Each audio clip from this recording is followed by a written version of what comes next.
Boy, do I have a special episode for you today. We talk a lot about core values or guiding principles and how to create them and why they matter. But I've realized I don't talk enough about how they actually get implemented, how you use them to make decisions, how they're used to drive you.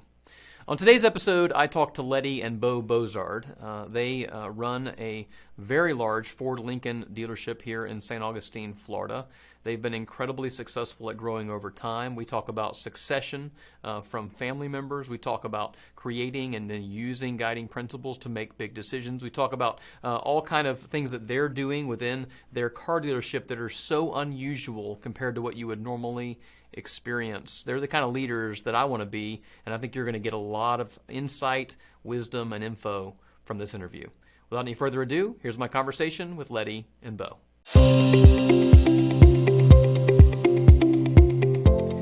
Hey, Letti and Bo, thanks so much for being on the show.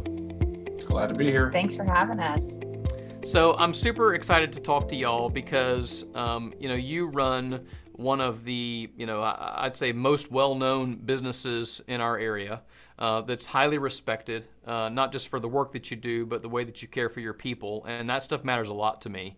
And I think it matters to the people that listen to this show. So I'd love for you to start off by just giving us a little bit of history of how you got to where you are. Now, I know that probably could be a 10-hour video series, but give me the synopsis of what it looked like. How did Bozard Ford get started in the community, and then when did you all get involved? Oh, we can keep that. We can keep that pretty short.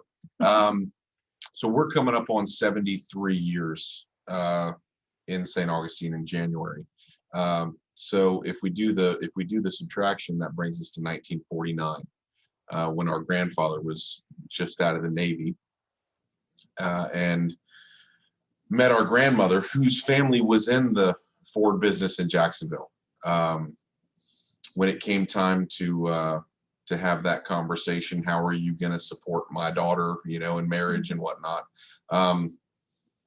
His plan was nixed. And her father helped our grandfather get into the car business here. We actually bought an existing dealership, which was a Ford and Chrysler point in the old location downtown on US 1. And Bozard and Ford was thus begun. And my granddad ran the store with his core team until the late 70s, when my dad was of age and chose to enter the business as well. They shared split ownership up until the early aughts, and at which time Ford was pushing for some fairly big facility changes that we were going to need to make with our old location, and there was some resistance on our grandfather's part on wanting to do those things. And our dad, unfortunately, had been diagnosed with, it was eventually Alzheimer's. We'll just say he was diagnosed with dementia, and there was no other succession planning done in the store. So luckily, a cousin of my father's, who was in the car business in Jacksonville, Mike Shad, came out of retirement, bought out our grandfather's share, became our dealer principal, and took us through the process of consolidating all the land and business downtown, closing up that shop and moving us out here to the interstate. Letti was already at the store at that time, working in admin. We were both very, very fortunate in hindsight, because while we were really never forced to work at the store by our dad, it was something that was always available and would have been accommodated if and when we chose to be involved. And Letti got into the sales side of things, what we call the variable operations side of things, when she started. And me as a kid, I grew up from sweeping the shop to working in the shop to writing and dispatching service. So we had both sides of the business kind of covered between the two of us. And then when I graduated from Flagler, I had an accounting degree and we had a need for a new accountant, and Mr. Shad put me in that position, and then that takes us to 10 years ago when all the growth at Bozard Ford really started with Letty and I and Mr. Shad growing everything together. That's such a cool story, because I think what's so interesting about it is all the times where it could have not gone well. And I'm sure that there were plenty of difficulties along the way, for everybody, from your granddad on. But I want to start with the succession plan piece, because you kind of said, hey, there wasn't really one in place, and we had to kind of figure things out as we went. I think that's where a lot of people, especially family-run businesses, I know a lot of people that listen to the show that do have family-run businesses, and they think like, how can this be a generational thing? And regardless of there maybe not being a plan at some point, it has worked out very well, at least from outside perspective looking in. Like, y'all are just highly respected in the community. And so what happened along the way that allowed that to work out? Like, what were some of those pieces that made that succession actually work? Can I touch on a little bit of Yeah, that too? go for it. So it starts when Mr. Shad comes in and buys my grandfather's 60% of the dealership. Embedded in that transaction was an agreement between the two of them that an offer to purchase that ownership would be given to me after I had met certain qualifications of the end of my education, a certain time of experience in the store, or a dealer candidate program, which was the route that I went. And I turned 30. The biggest portion of it, which is just the biggest portion of that agreement that made it all work, was an extraordinary amount of grace and generosity on Mr. Shad's part by agreeing to sell that ownership at book value and not market value. Mm-hmm. Because at that time we had made the transition from the old facility on US 1 to this at that time brand new facility out at the interstate. We moved out here in 2007, and by the time I was 30, we had done a lot of growth, and the value of the business had tripled.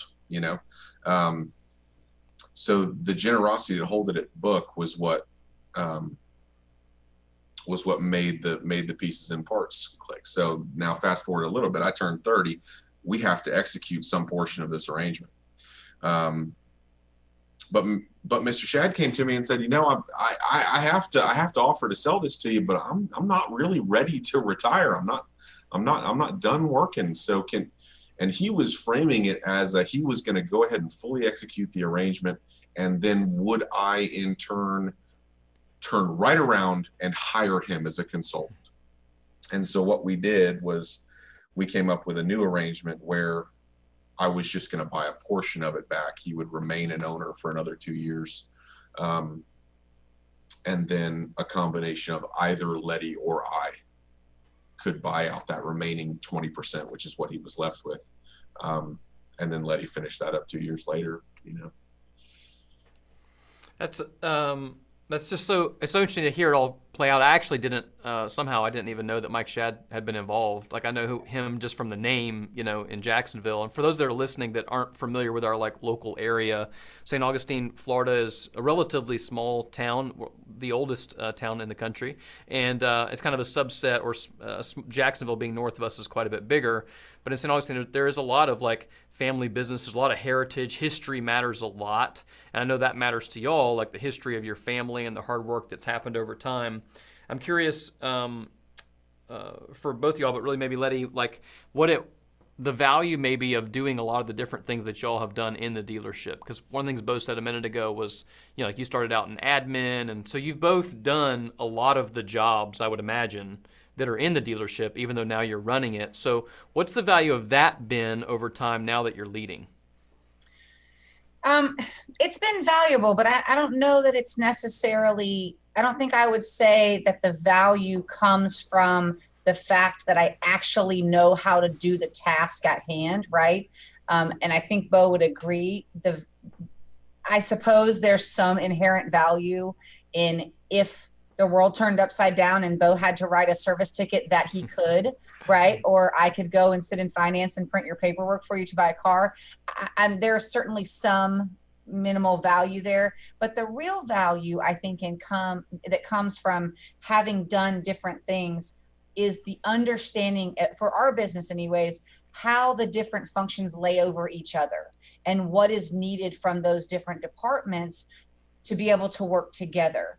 And, some businesses may be much more complicated than ours and some may be more simple than ours, but our business really kind of is like 5 distinct, funnels of business, right? We sell cars, we sell service, we sell parts, we have a finance arm, and then a lot of car dealerships have a body shop. We do not. But if you hear people talk about the automobile dealership business, they usually talk about those kind of 5 functions, right? So our ability to understand why it may be important for the finance department to understand and support and be supported by the parts department, right? Because you could break them up and say, hey guys, you go over here and do your job in finance and you do your job in parts and you do your job in service and we'll all be fine. And to some degree, you'll operate a car dealership. You will sell cars and you will sell parts and you'll fix cars. But to be able to get to the level that we've gotten with the team, the growth of our team, from attracting the right people to keeping the right people, I think there's a lot of value that comes in understanding how the different functions of your business depend upon the others and start to we call them silos, start to break down so that we don't have a silo in service and a silo in sales and a silo in the accounting office, and that they're all, kind of begrudgingly working together to get the job done, but really at odds all the time, right? We want to constantly break that down. And so our ability to know the basics of what it takes to get the job done has helped us as now we lead them to not be in those silos.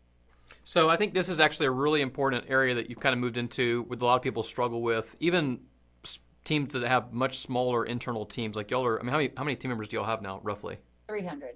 Yeah, so I have 15, so it's a very different environment. And yet, what's surprising to me is we have still had problems at 15 internal team members with silos from time to time, where people are like, well, I don't know, that's the maintenance team's, that's the support team's job. No, that's the marketing team's job. And it's like, well, hold on.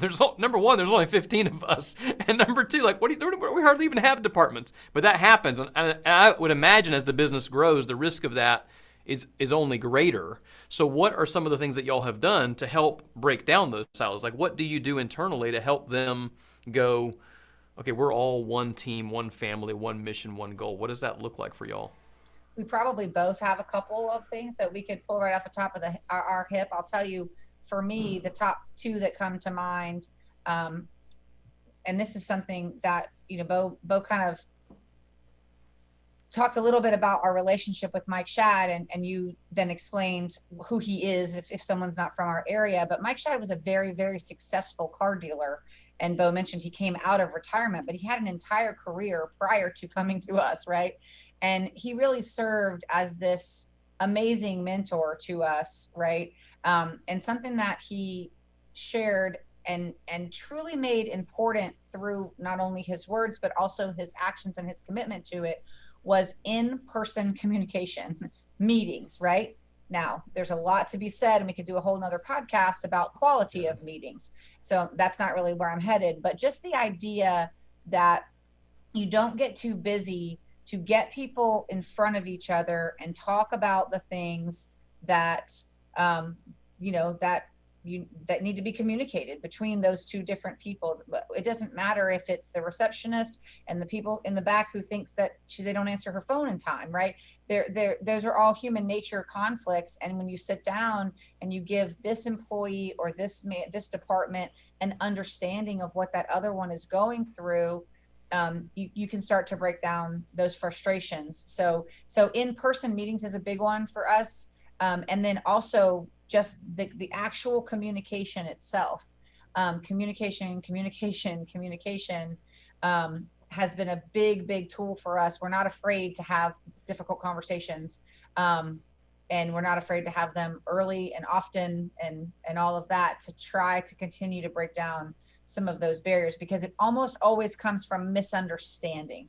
We just had a meeting this morning that where we identified a situation where we may be asking an employee to do something that they don't understand. And we were like, whoa, we need to go make sure that that employee understands why they're doing what they're doing, or what that information that they're data inputting means, or whatever. So every day, all the time, that's not something that we learned and then we fixed it and we never had to revisit it. It's constant that we revisit how each department or each employee understands the functions of others, so that that communication can be productive.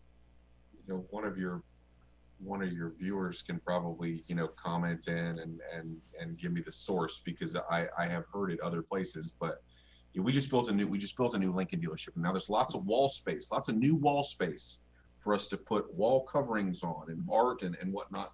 And one of the things that we've chosen to do is we have chosen the sayings and maxims that kind of guide our thought process, and we put them on the wall in big letters.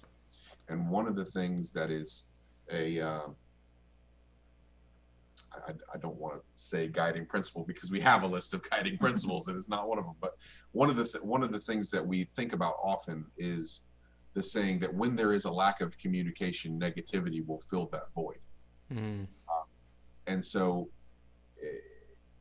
I think that it is, if you look back into COVID, you know, when COVID started and nobody knew what was going to happen, and you know, we thought it was going to shut down business and it was going to kill everybody, and because there was so much unknown, you know, we made it a point to once a week, every Friday morning, you know, we'd buy everybody breakfast or a snack or whatever. We'd shut down the dealership for a half hour, get everybody spaced out in the parking lot, just talk to them about everything we knew. Talk to them about every update we had, so that everybody could be marching forward together, you know, and try to reassure them that, you know, that we had their back. But when you have a smaller voice, or when you're trying to get the message from the top disseminated down to the bottom through other agents, sometimes there can be a decrease in volume, or a mistranslation. So it's direct communication, I think, is the big. And my wife's going to be just laughing hysterically. I'm talking about the necessity for good communication, you know. But we need a disclaimer that all of these great things we're going to say are at Bozard Ford. We communicate so good at Bozard Ford, don't have time to do it in the kitchen. Trust me, I hear the same story. Because, like, so you got all these plans and, like, goals and objectives, and you've clearly communicated there. So what are we doing with our family? And I'm like, I don't know, let's go on the boat. And but I love that idea, Bo, that you just said of, like, when there's lack of communication, negativity fills the void, because that's exactly what happens. And I think so many times I have made this mistake both at home and at work, like, a lot, where when something's going bad, I just don't want to talk about it. And it's interesting, because if you look at my personality profile, it seems like it wouldn't be like that, because I'm a pretty direct person. But the reality is, I really want people to like me, and that can be a fatal flaw as a leader, because what I've realized over time, though, is, like, it's not always in the team member's best interest. If I'm not being clear to them, I'm not being fair to them. Because if I'm still thinking something I'm upset about, but if I'm not telling them about it, or we're not creating a clear plan for it, then they're just aggravated along the way. One of the things you talked about too was, Letti, was just that idea of being in person. You know, we're in a world right now where people seem to think that everything is going to be virtual all the time, and I just don't believe that. I think the reality is there's just something, I don't know if it's like a soul thing or like a human spirit thing or what, but there's something about just physically being in person that's just better. And as great as some of these digital tools are that allow us to be more effective in some scenarios, There's something about that being in person that makes such a big difference.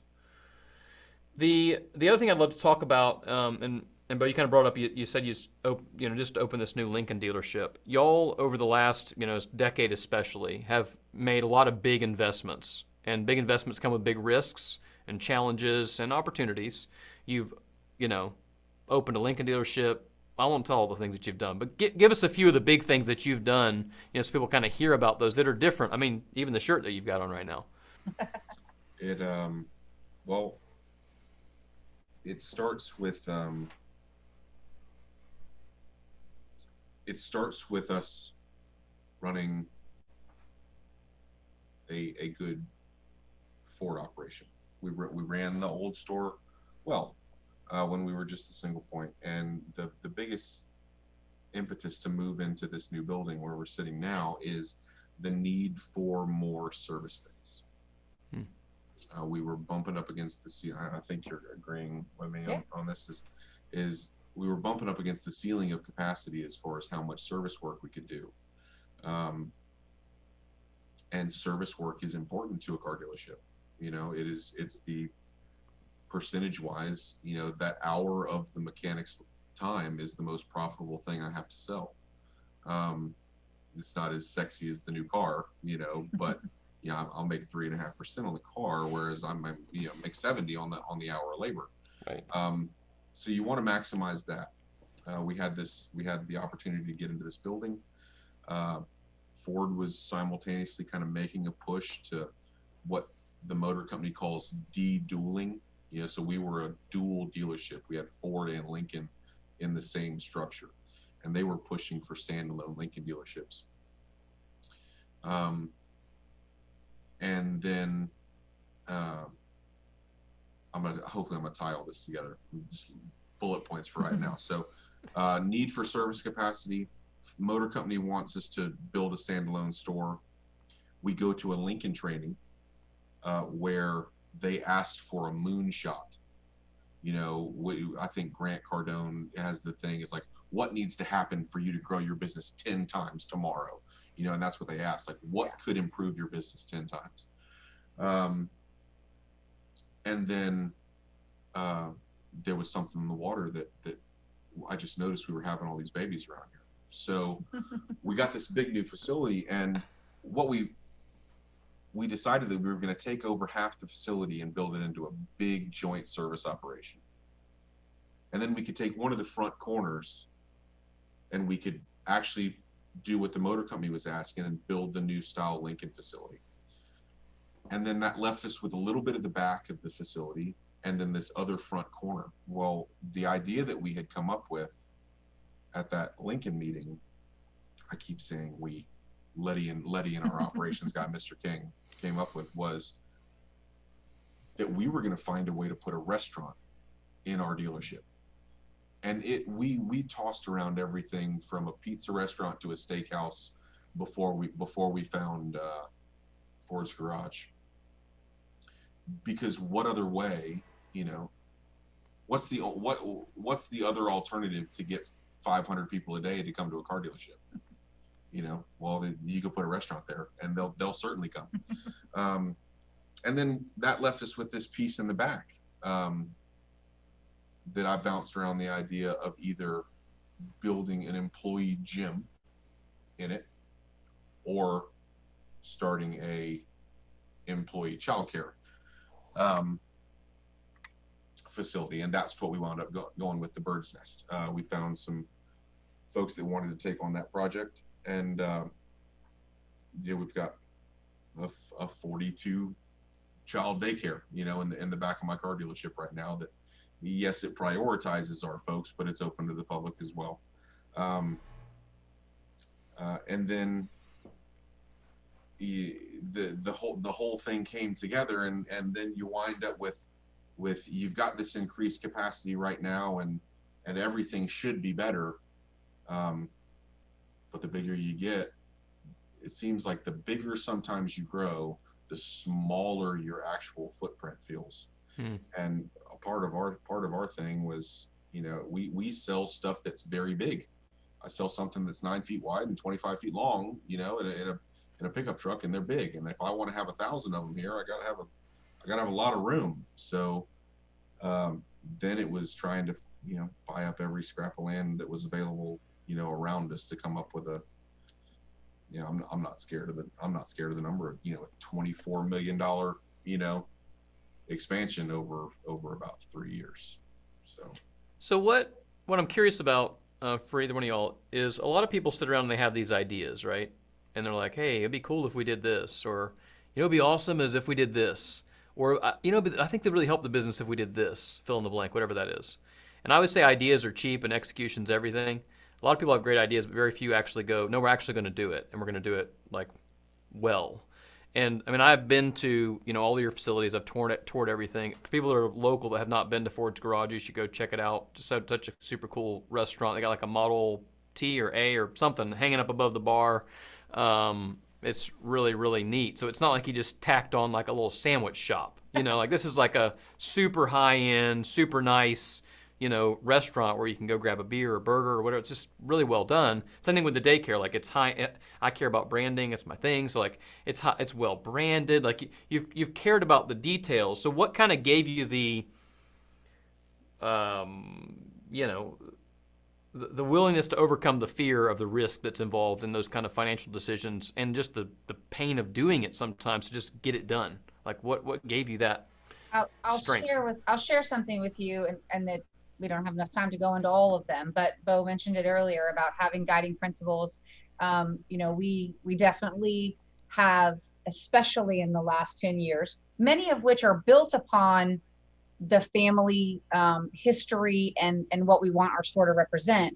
But we've really worked in the last 10 years to identify who we want to be as a corporate citizen here in St. Johns County, and as a company, and as a family, and all of those things, right? And we've identified them. We've kind of put in the work to identify what our core values are, what our guiding principles are, and more so, maybe at least equally as important, once we put in that work, we actually use them as tools to make decisions on what we're going to do. We didn't just take the time and have a retreat and write them out and put them on cool framed, things in the wall.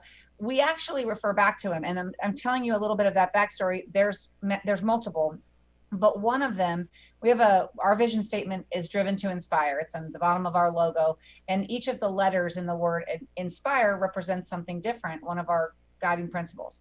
Well, the N in inspire stands for number one. And what we have written under number one, because it's not just a frivolous, like we want to be number one to win a trophy, right? But we did think it's important. A lot of times in that type of work,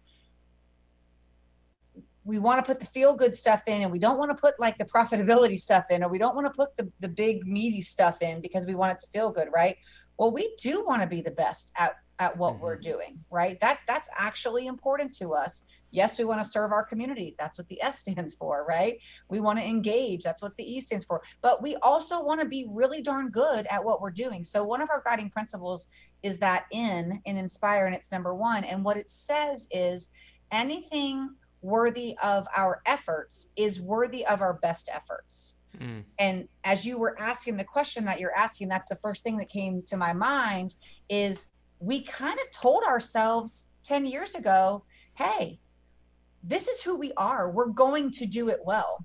So when it gets scary, when it's $24 million, when it's 2 more branches of a business, when I already told you we have 5, and now we've got, even though we don't run them operationally, we have a restaurant and a daycare now also in our wheel, 2 more spokes of the wheel here on our campus.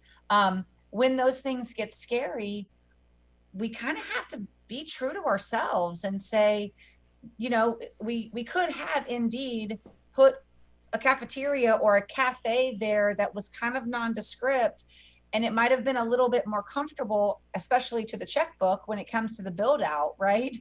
But would that have truly been our best effort? And we wrote it down and put it on the wall that we were going to give our best effort. So we actually use our guiding principles to guide us. And I think that's really, really important. There's a lot of there's a lot of education out there about brand for, and I love it that it's there. And for small, anything from small businesses to big businesses, where you can go and you can learn about the benefit of different types of branding and setting up your vision for your company. And I love it that it's all there. But after that work is done, the work then is to use them to guide you and to be who you said you were going to be and who you wanted to be. So I'm not going to say that it makes it easier to sign the note for $24 million mortgages, but I will tell you this, it makes you really proud of the work that you're doing when you see that work be able to make that payment. Yeah. Right? It makes those things connect. And so it's probably not like a step 1, 2, 3 answer to what you're saying about how do you get pushed through the risk. But I'm genuinely, that is what our safety net is that we decided that that's how we were going to run our business. And at the end of the day, if we give our best effort to that, it's either going to work or it's not going to work, And I think that this is it's a nice opportunity to get a glimpse into like brothers and sisters working together, because while there's nothing that she says is wrong, right here, just on that last one, there's nothing. No, I think he just said that was on the recorded, internet Letti. that Give it I'm a- always right. I But- actually think my life has been made, and he said online, I'm always right. I'll just send you that little clip and you can just replay that. But like my perspective on that, I can remember it being different, slightly more embarrassing, I think, but I think that it's still appropriate. So like when you hear people talk about, like, everything in moderation is fine and healthy and all that. Well, I mean, when you encompass everything in moderation, there can be some unsavory things there too. Mhm. And for me, I think that there is a place for what I'll call a healthy amount of vanity. Because I'll clue you in on something right now. So we're selling 450 cars a month right now. We could be super, super successful and very, very profitable by trimming this whole place down and selling 250 cars a month. Mhm. But that doesn't sound as cool to me as the goal of wanting to sell 500. Yeah. It's a goal. It's a selfish, and while it could be altruistic in the sense that it would benefit everybody, it's selfish in the extent that I want to run after it because it sounds cool to me. Yeah. And And sometimes that's a good enough reason. Yeah. Like, and that's why leaders and visionaries are put in the places that they're in, because they typically do have that kind of drive where it's like, that's where we're going. Why? That's what we said we were going to do. Like, and go ahead. And it helps you kind of narrow down your the choice and the projects that you undertake, as well, because it's by that tenet of being number one. If it is worthy of my effort, it is worthy of my best effort. There are certain things that can come up that I might make the choice that are not worthy of my best effort. Maybe another one of my team members, if they want to take it on, but it's kind of a project and challenge, analysis tool, as well. We put a lot of thought and time into Driven to Inspire being not just something that's at the bottom of the logo, and I think that we've acted upon it as well. It's a great tool for us. It is really truly an umbrella that we will get under and look at each other and go, okay, does what we're talking about, everything from a process change to putting a person in a certain role to buying a $10 million building and everything in between, from the smallest to the biggest. We kind of get under that umbrella and go, okay, well, does this feel right under the umbrella that we've set of these tenants? Because each tenant is set equal, right? So we talk about number one. I mentioned serve. It's not like we want to be number one, and if we have time, we'll serve. No, they're set equal, right? And so it's a big challenge. It's a big umbrella, but it's a really cool tool to make us feel good about are we going in the direction that we had decided we wanted to go? Not that we can't adapt, we can always adapt. But we did put in the work to give us those guides to keep us between the lines a little bit, so that we're not all over the place. Yeah, I think that's just so important. You know, it's interesting. I've been thinking about, as y'all have been talking about this, I talk a lot about how people need guiding principles or core values, but I don't talk enough about what to do with them once you have them. And I think that, like, as I watch y'all and think about, I think about just the external view of you in the community, like just for me as a community member. And I think about those things and I see them. You know, like I see you supporting local organizations, and I see team members of yours on Facebook bragging about how great it is to work there. And I see y'all bragging about how great your team is. And I hear customers talking about working there. And I've been through your facilities and I've seen I've never seen a car dealership that looks like this. I've never seen a car dealership that has a daycare, certainly not one this nice. Never seen one that has a beautiful restaurant like this built right into it. And even the process for, we don't have time to go into all this today, but like when you walk in the Lincoln dealership and, you know, the way that y'all have it set up it's just not a typical car dealership, you know? And I think it's interesting because you're in an industry where typical is the norm. And that's why most people, like, I mean, no offense, but most people don't like going to a car dealership, you know? Like, but I think that y'all, yeah. It's miserable. That's right. But y'all have legitimately created something different. People need to experience that. There's no two louder voices that I know of that will tell you about how bad the traditional car buying experience is than us. So it's, yeah, I mean, we acknowledge it, you know, once again. I mean, go back to that little bit of vanity, you know. I mean, this is my business, my family's business. It provides a great life for our families and all that kind of stuff. And I love it here. I love the work that we do. But because I have, once again, I'll say it, that healthy amount of vanity, I don't want the thing that I love to be looked down upon. I mean, you go ask anybody that you run across to say, well, how do you feel when I say used car salesman? You know, and they'll cringe. You know, well, it shouldn't be that way. You're talking about the person who's going to assist you in making arguably the second biggest purchase of your life. You know, for most people, other than their home, you know, it's a big important industry, and I think that there are better ways to do it than maybe what's being done in other places. And I for one, I'm anxious to continue getting down the road of finding what those better ways are. And I think that it requires a good, honest look at what future generations of America are like, because that covers your employees and your customers. You know, to run something that is successful, you have to treat both of those groups well. And you know, the car buyer today does not, well, the car buyer today is becoming less and less tolerant of accepting some of the BS surrounding buying a car.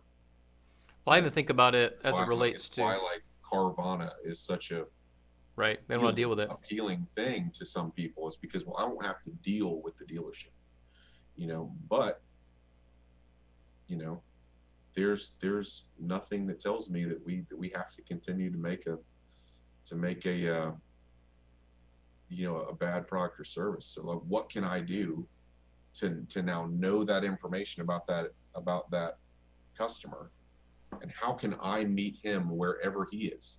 Right. How can I accommodate at whatever step of the sales, the car business called the road to the sale was kind of what we were all taught, but whatever step in the sales process he's already at because of either his prior knowledge or his research on the internet or whatever, wherever he is, how can I just meet him there, as opposed to taking him all the way back to, friendly, enthusiastic greeting and subtle analysis of the, customer's needs and wants. I think it's junk. Yeah.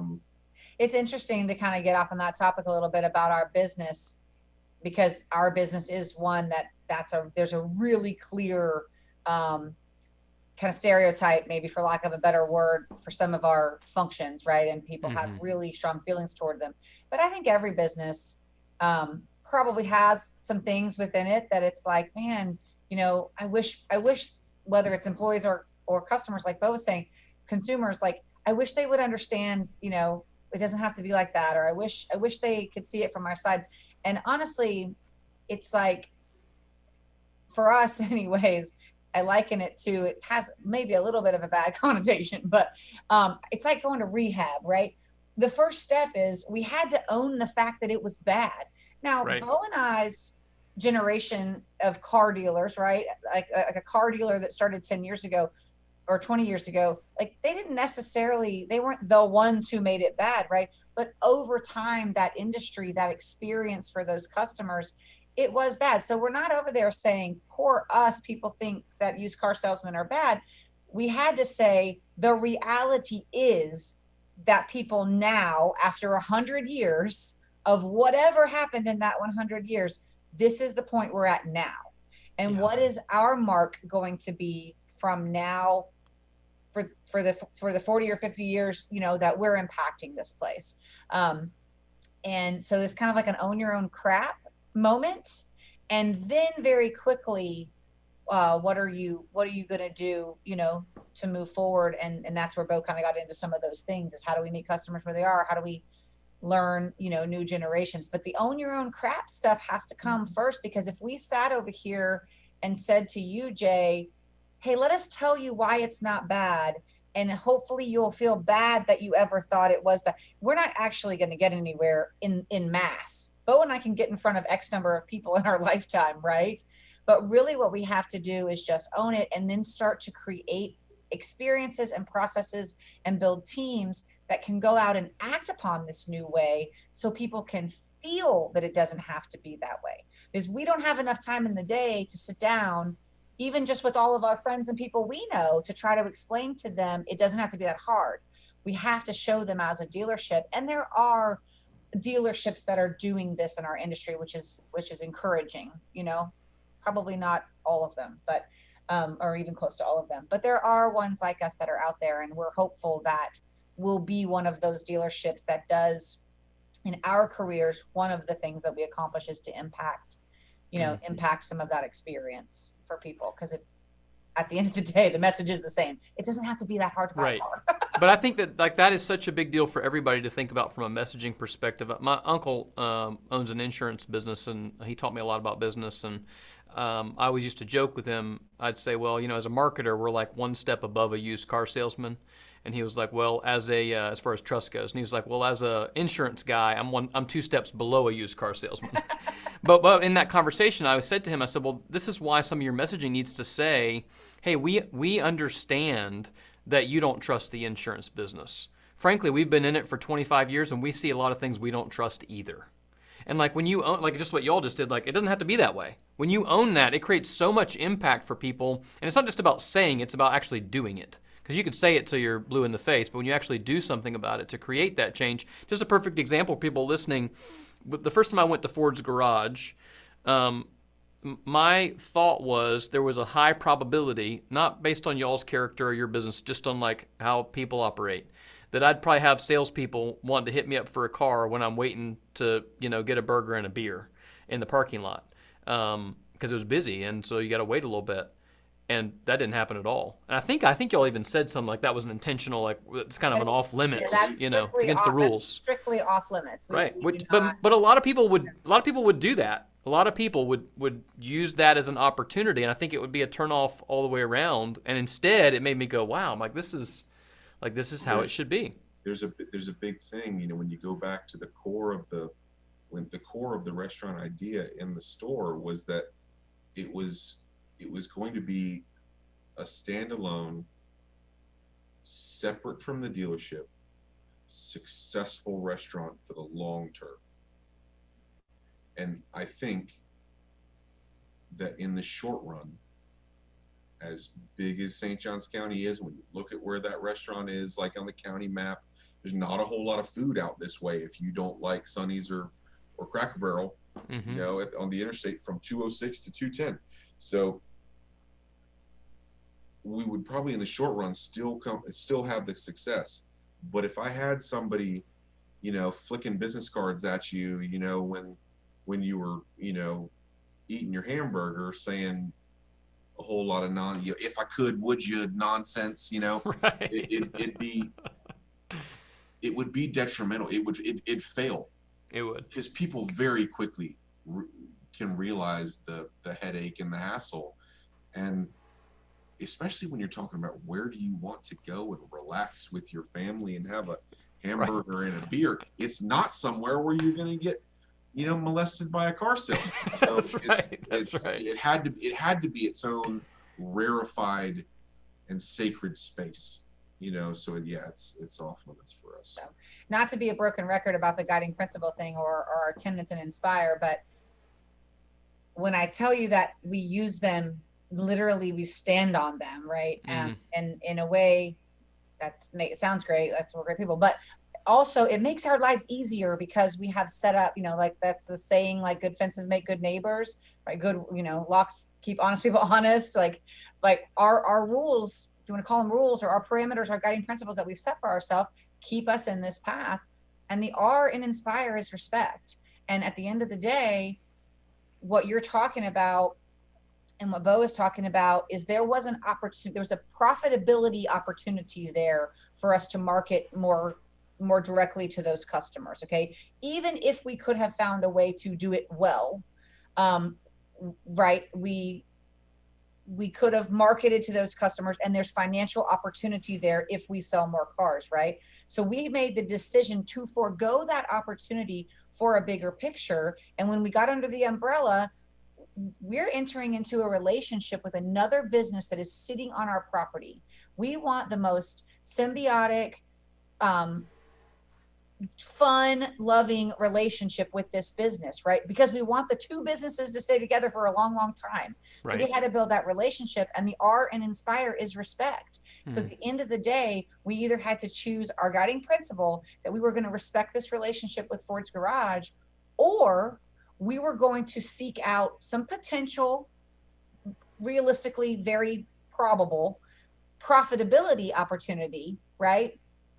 And the profitability opportunity of marketing to a restaurant customer wasn't under the umbrella of Driven to Inspire, but respecting our relationship with Ford's Garage was. So we leaned back again on these kind of statements that we've said are who we are, and we don't, we try really hard not to, you know, deviate from who we believe that we are. And a lot of that comes from who Bo is as a person. Bo's very genuine. He's very open and willing to be clear about who he is. And the rest of our team, I think, are nice, open people. But we're kind of like, this is who we are. And we try really hard to stay that inside of our company as well.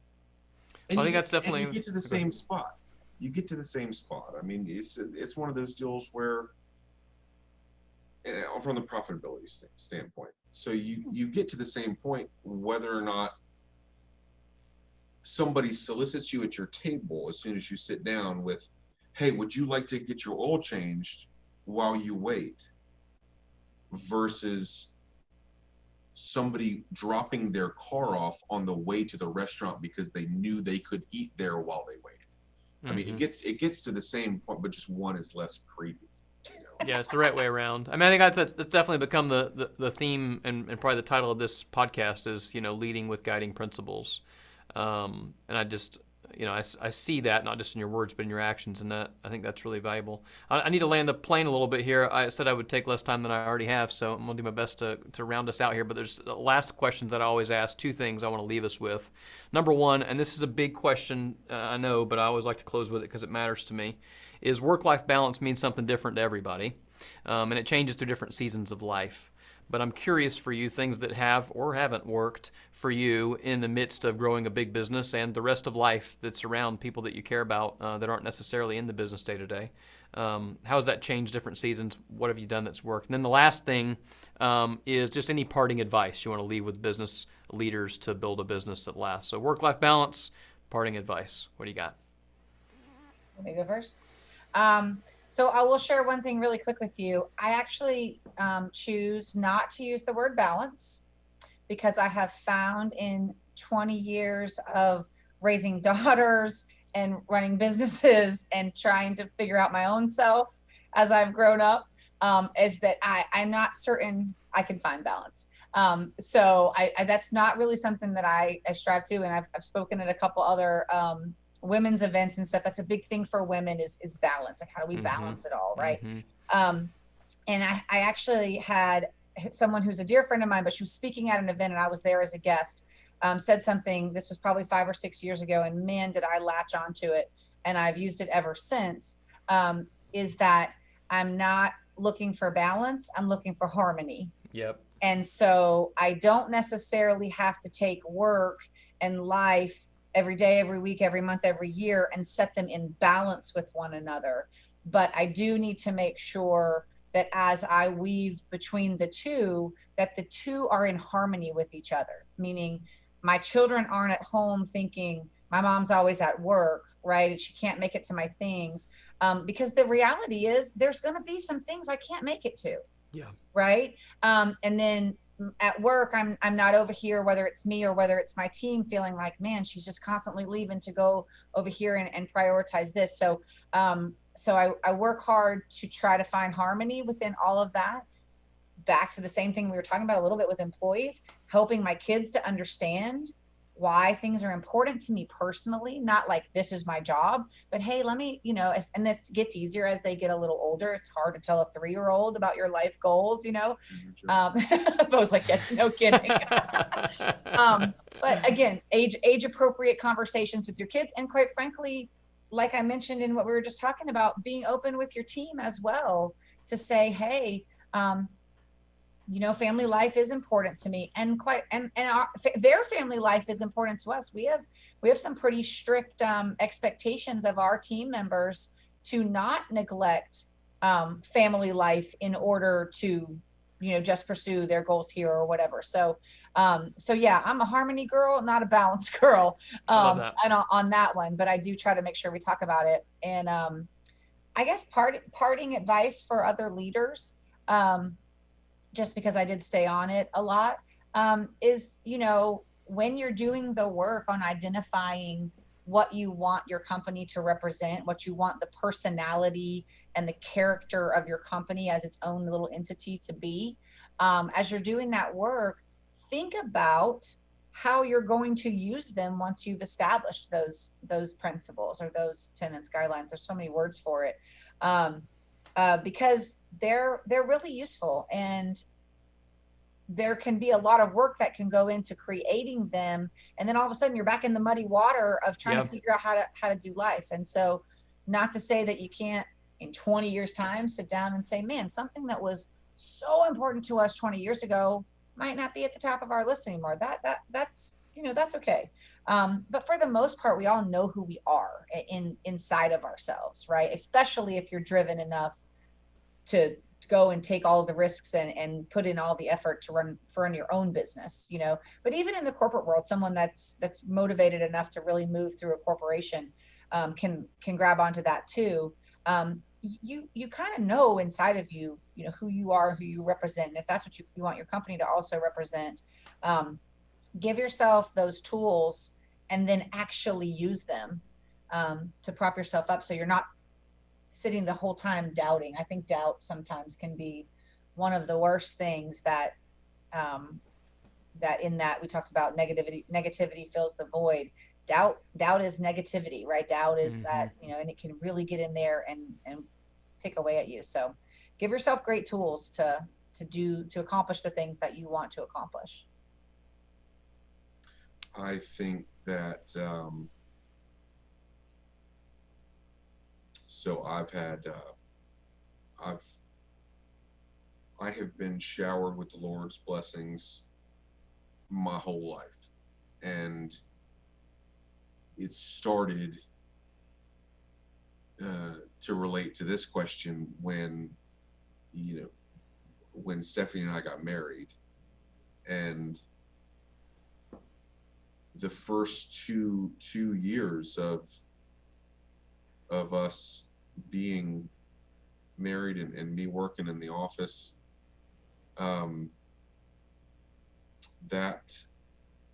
so we're talking about like the end of 9 and 10 and 11. The auto industry crashed in 8. And so I'm a very new accountant, and I know nothing about how to prepare a Ford financial statement, but I'm seeing, the cash balance on a given day, and knowing that I need to hold this month's payable checks for 2 more days, to make it work. And like a lot of young managers worry, and young managers hours, being part of my life when my marriage was young and I had no children, and coming in early or staying late wasn't a big deal. I am extraordinarily fortunate to say that work-life balance isn't a huge obstacle for me right now. I tell people all the time, I've got the cushionest job in the whole place. If I'm fortunate enough to be the school bus to school for my children every morning, and I've got the flexibility to pick up the slack if somebody can't get to them in the afternoon. I'm super, super blessed in the position I'm in. But one thing I think that has aided that in recent years, and is also my piece of advice to others out there, is to put the right tools in your toolbox and to know how to use them real well. And in my opinion, at a very, very high level, and I'm not trying to oversimplify job roles or be demeaning at all, but people can be your tools. And a tool is something that a tool is developed to compensate for human weakness. If we could have done it with our hands, we would have not needed to make the hammer. And so that requires once again, be very, very self-honest and analysis of your shortcomings. What are your deficiencies? And how are you going to augment your subordinate team or your peer team to compensate for those weaknesses? So we have a leadership team at the store here, and if you were to plot our disc profiles on top of each other, you'd have a perfect variance. I mean, well, very clearly by me stammering right now. I mean, I don't speak quickly. I don't think fast. I'm very, very cautious. So I need somebody who can compensate for that deficiency in my personality by being able to be the energetic frontline leader to hype everybody up, because it's not in me to do it. So be honest with yourself, and put the team members in place that are gonna help compensate for your shortcomings. Absolutely. Really, really good advice. I'm so thankful that y'all took the time to spend with me today with our audience. I think that they're going to get a ton of value out of it. I respect y'all, the business that you build, and you as people, and I'm just so thankful for that. So thanks for being here today. Absolutely. Thanks for having us. Hey, I hope this video has helped you with some tips and ideas to build a business that lasts. Make sure you subscribe to our channel so that you don't miss out on the next videos that we roll out. And more importantly, for some awesome free resources, head over to our website at buildingabusinessthatlasts.com. You can get a free copy of my book there where I tell you how I have built an agency that's grown year over year for the last 20 years in a row. So go grab that, buildingabusinessthatlasts.com, and make sure to subscribe to our channel. Thanks. We'll see you soon.